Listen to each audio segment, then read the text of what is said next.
Hello and welcome to my very first lap to Kyalami. This is going to be a track guide for Kyalami. At the end of the video will be a hot lap from qualifying, so you can skip ahead to that. But I thought it'd be interesting to talk about how I learned circuits, because this was a bit of a rarity for me. It was a circuit where I really don't know it at all.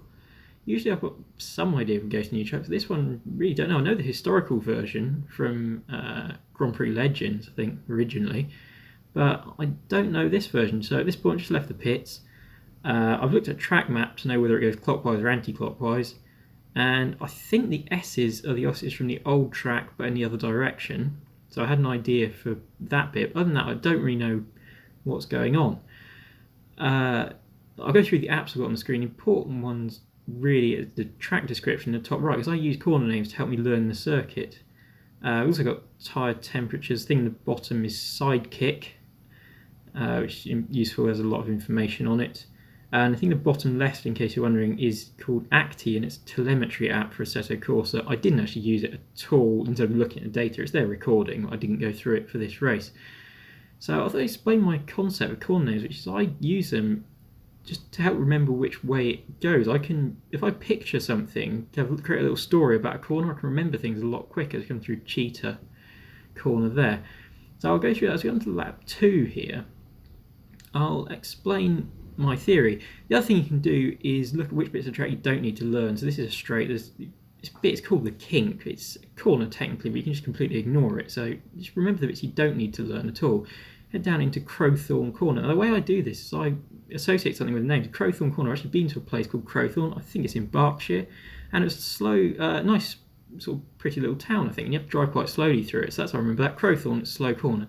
That was Barbecue Bend.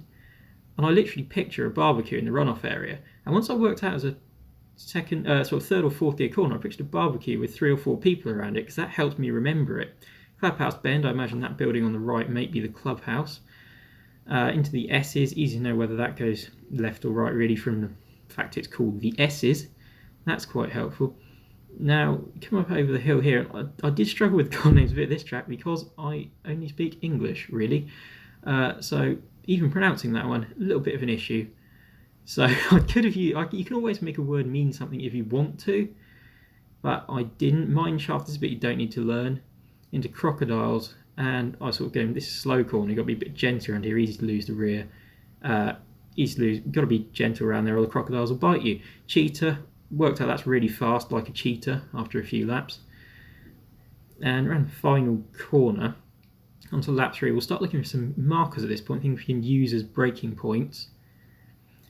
First corner, I think, Crowthorne, I think that's pretty easy. There's braking markers on the right, and the track is darker in colour, so that's a pretty simple one. Fairly easy, a little bit of a lift there. Barbecue Bend, remember barbecue, the runoff area. Up towards, so next one's Sunset, and it's 180 degrees, so I think of that like a crescent, like the sun setting. I also would like to picture it going into the west, that corner. I don't know if it does, but I sort of imagined the sun setting as I was heading up there. S's, yeah, you've got the track's a little bit darker. I find you want to be slightly inside where the dark line is and just clip the curve on the left, not too much or it can spin you, but just looking for markers at this point. I've got a braking board here and get some over the crest, another braking board there. Yeah, we've gone straight on. That's okay though, because it's a sim, it doesn't really matter, does it? And back on the run toward Mineshaft, dropping down the hill through Mineshaft, sort of fast like a mineshaft, dropping straight down. Here, a bit awkward, I don't know why circuits do this, but the braking boards are about 40 metres left of the track. Not quite sure why they can't just put a polystyrene board there like a lot of circuits. It'd be a lot easier because you have the cars around you, sort of to look away from them to find your braking marker. It's a bit awkward, really. Okay, so now on to lap 4, and then go on to the hot lap after this one. I thought a little bit about my approach to learning the circuit, because there's 2 approaches really. There's what in real life almost everybody does, which is build up slowly. Ooh, big wobble there, doesn't matter. I had realised at this point the car setup was miles off. But yeah, you can build up slowly, that's what most people would do. And you can do that in a sim, or you can take the Marc Marquez approach. The Marc Marquez approach being pushed to the limit straight away, as soon as you know which direction it's going, nearly crash loads of times. He saves the bike on his elbow and then dials it back from where the limit is. So that in a sim, I kind of go for, because it doesn't matter if you crash. And it's a lot easier to take that break. For real life, yeah, there's a reason it's only really Marc Marquez that does it, but in a sim, you can go for it. So that's my approach, is find the limit straight away, then dive away back from it. But there's nothing wrong with doing it the other way either. Let's head down these crocodiles again, remember, nice and gentle, it doesn't bite you. And that is my method for learning circuits, really. Does it work? Yes, it does, because I have my lap time, and I believe on lap 8 I did a 1:18.7. 1:21.7 here. Lap 8 I did 1:18.7. If I'd done that in the race, that would have put me 5th fastest. And that was before I did anything to the setups. The other thing I would say is don't do too much to the car setup early on. Just get yourself sorted first.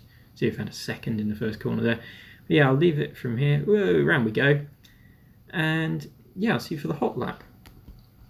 Okay, here we go. On the power, on the curves. As much curves as you can. Start a qualifying lap up to the line there. Now, flat towards, through the kinks, towards Crowthorne. We've got 2 cars in front, don't worry about them yet. And brake just as the track changes colour. Turn in near to the apex as we can get. Then back on the power, flat through these 2. And back 2 gears for Barbecue Bend. On the power nice and early, and then I use 30% of the curves coming out of there. Up towards Sunset. Let's see if we can get Sunset flat. Over the curve on the left, not quite, little lift, but then back on the power. Towards Clubhouse Bend, brake at the 50, down 4 gears. Back on the power, drive through it. Up to 6th gear, I was taking the S's in 6th for qualifying. Curve on the left. Nearest you can, a curve on the right, now flat. Up to the top of the hill. Braking after the 100 metre board, just there. Down 4 gears, on the power as early as you can there, get a good drive out. And I used about 40% of the curves here for the run towards Mineshaft. Around Mineshaft, not much to say there.